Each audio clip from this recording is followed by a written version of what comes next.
আপনারা আজিজ তৈরি করেছেন, আপনারা বেনজির তৈরি করেছেন, আপনারা আসাদুজ্জামান মিয়া তৈরি করেছেন, আপনারা মতিউর তৈরি করেছেন, নতুন করে ফয়সল তৈরি করেছেন, এক এক কাণ্ড তৈরি করে মানুষের দৃষ্টি অন্যদিকে সরাবার জন্য ছাগল কাণ্ড করেছে। এইসব কাণ্ডে কোনো কাজ হবে না।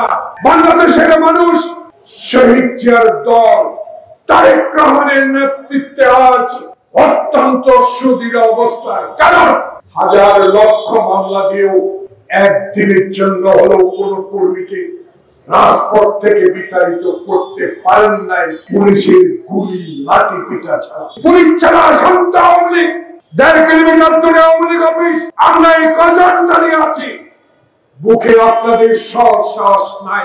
কারণ ১৪ সালে বিনা ভোট, ২০১৮ সালে দিনের ভোট রাতে, আর ২০২৪ সালের কথা নাই বা বলবো। যারা রাতের ভোট দিনে করে মরা ভোটের মানুষের ভোটের সরকার গঠন করে, তাদেরকে দেশের মানুষ আর বিশ্বাস করতে পারে না। তাই আমাদের বিশ্বাসের ঘরে আপনারা এই অবিশ্বাস তৈরি করেছেন, আপনারা এই তত্ত্বাবধায়ক বাতিল করেছেন, আপনারা ১ মিনিটের সংবাদপত্র বাতিল করে ৪টা সংবাদপত্র দিয়েছেন, আপনারা এই সাংবাদিককে গ্রেফতার করে কারাগারে পাঠান, আপনারা এই মানব অধিকার লঙ্ঘিত সরকার, আপনারা এই বাংলাদেশের গণতন্ত্র হত্যাকারী সরকার, আপনারা বেনজির আর নজিরের সরকার, আজিজের সরকার। আমি জানি না মানুষ বলা শুরু করেছে, একে একে এদের তদন্ত করে বাইর করেন। বাংলাদেশের ৯২,০০০ কোটি টাকা বছরে আপনারা পাচার করেন আওয়ামী লীগ সরকার। লজ্জা হয় না এই সরকারের? এই সরকারের বিরুদ্ধে জনগণ বলা শুরু করেছে। প্রিয় ভাইরা, ভারতে গেলেন ১ সপ্তাহে ২ বার, কি মধুর সম্পর্ক, কি প্রেম প্রীতি ভালোবাসা। আম পাঠান, লিচু পাঠান, ইলিশ পাঠান, কিন্তু গিয়ে ফেরত আসেন খালি হাতে।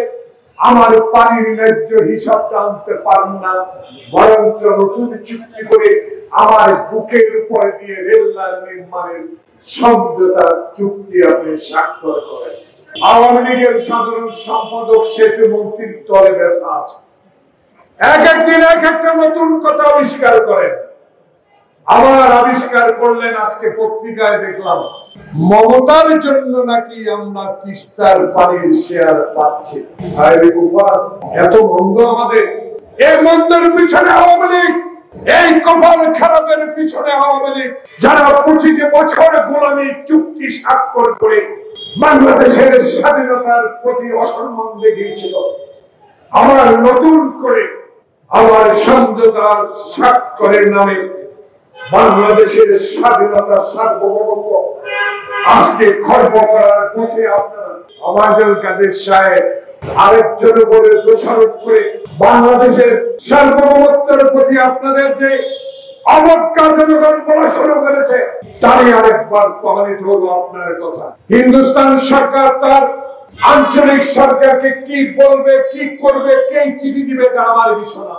আমার বিষয় একটা, বাংলাদেশের স্বাধীনতা অর্জন করেছি আমরা দিল্লির দাসত্ব গ্রহণ করার জন্য। বাংলাদেশে আওয়ামী লীগ বন্ধু ২২ পরিবারের বিরুদ্ধে সংগ্রাম, সেই ২২,০০০ পরিবার আজকে তৈরি করেছেন। আর হিন্দুস্তানের সাথে, ভারতের সাথে অসম চুক্তি করে বাংলাদেশের সার্বভৌমত্বের প্রতি আপনারা আজকে হুমকি তৈরি করবেন।